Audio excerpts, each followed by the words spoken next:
জীবনে এমন একটা রেসের মধ্যে দৌড়ানো শুরু করেছি যে রেসটাতে কোনো খাটনি নেই, কিন্তু তার মধ্যে জিতবো কিনা তার কোনো গ্যারান্টিও নেই।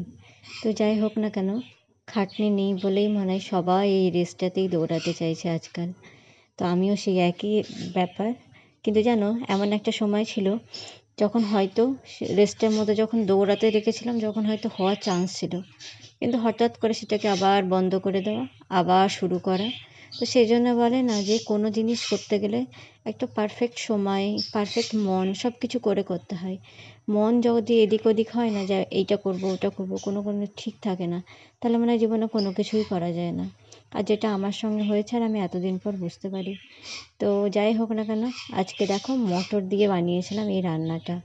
তো আমার না, আমরা যখন ছোট ছিলাম তখন আমি অনেক বিয়েবাড়িতে এই জিনিসটা খেয়েছি, আর তারপর থেকে না আমি সুযোগ পেলে এই জিনিসটা করি।